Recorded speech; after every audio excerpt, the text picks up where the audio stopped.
Good morning again, everyone. Thank you all for joining me.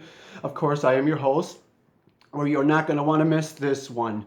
Republicans invite Democrats at impeachment hearing to Trump's second inauguration in 2021. Of course, this should be good. And as always, I will be leaving links in the description box below where it reads Republicans invite Democrats at the second impeachment hearing to Trump's inauguration in 2021. Imagine that.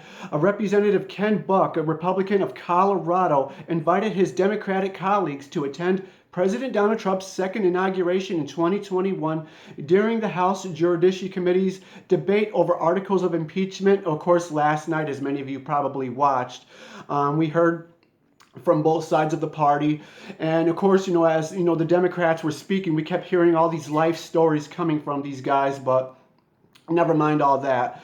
Where the article here further reads, Buck led an important stretch of questioning during last Wednesday's hearing of legal experts when, in exchange with George Washington University Law School professor Jonathan Turley, as many of you may remember, four professors of the law were invited to Congress to testify, in which one of them being Jonathan Turley was the only one who was invited by the Republicans. The other three were invited by Democrats. But as many others have said, including myself, this just goes to show you just how completely unfair this entire thing has been from day one that this impeachment hearing has began.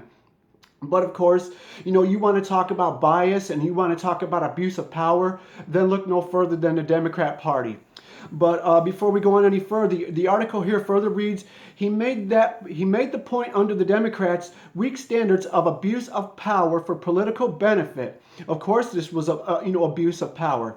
Where it further reads, nearly every president in the history of the United States would have to be impeached, including Trump's immediate predecessor, Barack Obama. But it just goes to show you, as many others have said again before. But the article here further reads, on Wednesday evening, he referred to a law professor Turley once again and predicted Democrats would, by wrongfully impeaching the president, lose both their majority and the presidential election in 2020. And we already know that the Democrats are going to lose. More moderate Democrats are actually opposed to the impeachment of President Trump. And remember, it was just recently, a new poll was just released that shows more African Americans and Hispanic Americans are actually opposed to the impeachment of President Trump ever since this this whole impeachment inquiry hearing has began. But of course, as I've said again, the Democrats know they are going to lose. Moderate Democrats are actually afraid that they are going to lose their seats going into November. But that's no surprise there. Nancy has just recently said, as I've said before again, that they are willing to risk losing the House in order to try to get President Trump impeached. But hey, it's your ball game. But moving on, guys, let's see, what else do we have here? Excuse me 1 second. Let's see. The abuses of obstruction of Congress have come from Congress. Of course, where Representative Louis Gohmert, Republican of Texas, turned the Democrats' articles of impeachment against President Donald Trump on their heads Wednesday evening, declaring the abuses of obstruction of Congress have come from Congress itself. The Democrats, they are abusing their powers. The very same thing they are accusing President Trump of, the Democrats are doing themselves. The Democrats unveiled two articles of impeachment, as many of you may already know, on Tuesday morning.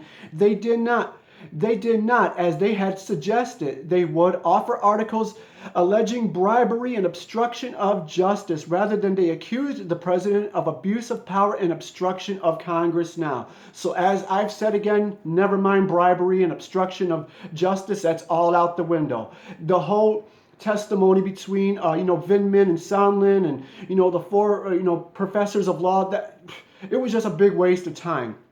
But of course, I'm sure many of you are aware, that it got a low rating on TV for the worst viewership ever. Nobody was paying any attention because the American people are not stupid.